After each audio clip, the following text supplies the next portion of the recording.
آج قرآن سے دور ہو گئے ہو، آج قرآن کی تعلیم سے دور ہو گئے، اپنے بچوں کو نہیں پڑھاتے ہو۔ یہ بچے اسی لیے تو نافرمان ہو گئے، یہ قرآن کی تعلیم دی ہوتی، ان کو پتہ ہوتا کہ یہ قرآن ہمیں بتاتا ہے وَقَضَىٰ رَبُّكَ أَلَّا تَعْبُدُوا إِلَّا إِيَّاهُ وَبِالْوَالِدَيْنِ إِحْسَانًا، والدین کے ساتھ احسان کرنا ہے، اور احسان بھی کس طرح کا؟ فَلَا تَقُل لَّهُمَا اُف، ان کے سامنے اکڑ کر کھڑے نہیں ہونا،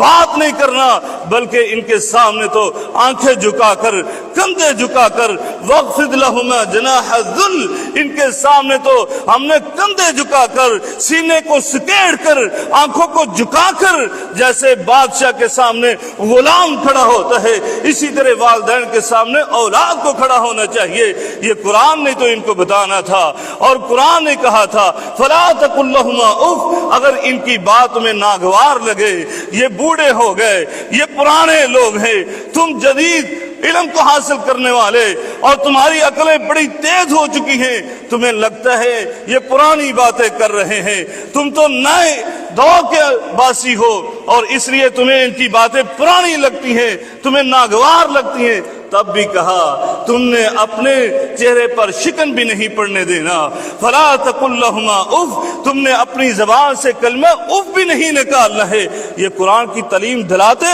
تو ان کو پتہ چلتا ہمارے والدین کی عزت و عظمت کیا ہے۔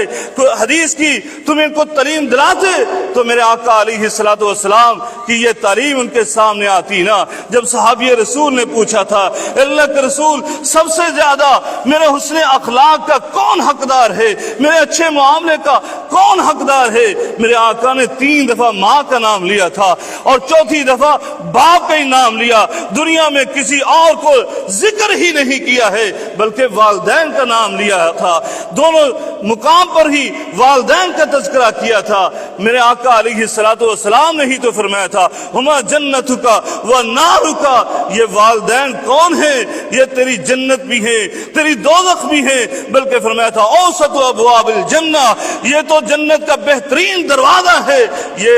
قرآن و حدیث کی تعلیم نے ان کو سکھانا تھا۔ آج تم خود بھی قرآن و حدیث سے دور ہوئے، اپنی اولاد کو بھی دور کیا، اور آج پھر بات تو یہ ہونی تھی کہ وہ معزز تھے زمانے میں، مسلمان ہو کر تم ذلیل و خوار ہوئے تارک قرآن ہو کر، کیونکہ میرے آقا نے بھی فرمایا تھا ان اللہ یرفع بہذا الکتاب اقواما ویضع بہ آخرین، یہ قرآن کے ساتھ اللہ قوموں کو عروج عطا فرماتا ہے، اور اسی قرآن کی وجہ سے قوموں کو ذلت و رسوائی کی اتھاہ گہرائیوں میں گرا دیا جاتا ہے۔